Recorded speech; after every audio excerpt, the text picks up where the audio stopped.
people! Today nga, samahan nyo ako ulit sa panibago kong vlog, another charot-charot vlog. And today, we are going to explore and enjoy the beauty of one of the tourist spot here in Lamitan City, the Bulingan Falls. Kasi nga, second birthday ng nephew ko, so dito namin naisipan i-celebrate a very simple celebration with limited people lang kasi kulang ang budget.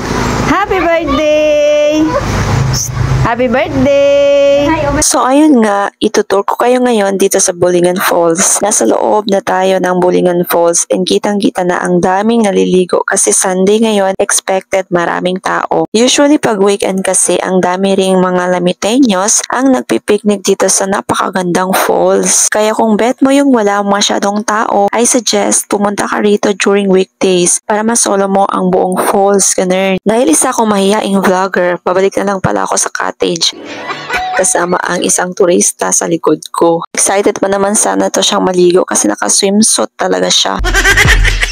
After nga namin kumain, naligo na rin kami at nakijoin sa mga tao. 1 PM na siguro yan dyan, pero marami pa ring tao. Inalis na nga lang namin ang hiya namin at nag-enjoy na rin sa malamig na tubig. Napakalamig nga ng tubig kasi walang araw at napaka-cloudy lang. Napaka-shallow lang nga ng tubig sa falls sa ngayon dahil matagal-tagal na rin hindi umulan ng malakas at hindi bumaha sa mga ilog. Pero kahit na ganon ay na-enjoy pa rin namin ang pagliligo namin sa Bulingan Falls. After a while nga ay bumalik kami ulit sa cottage dahil medyo nagugutom na kami at nilalamigan na rin. Kami nga lang ang nandito dahil busy din yung tatay at ibang kapatid ko at yung 3 ko pang nieces ay hindi rin nakasama. Bale 10 lang kami kasama yung mama namin, sister-in-law and 5 pamangkin. Pagkatapos nga namin kumain ulit ay bumalik kami saglit sa tubig and past 2 PM ay nagready na rin kami para umuwi. Pero yung mga pamangkin ko ay ayaw pang umuwi dahil gusto pang maligo ng maligo kaya heto, bumaba ulit sa tubig pero this time dito na lang malapit sa cottage namin. Kahit itong birthday boy namin ay enjoy na enjoy nga sa tubig at ayaw na ayaw pang umuwi.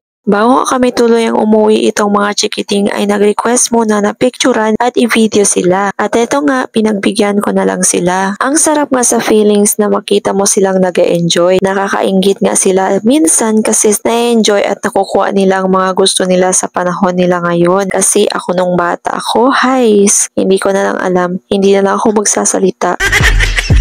Hanggang dito na lang yung vlog ko guys. See you again in my next vlog. Have a nice day. Bye!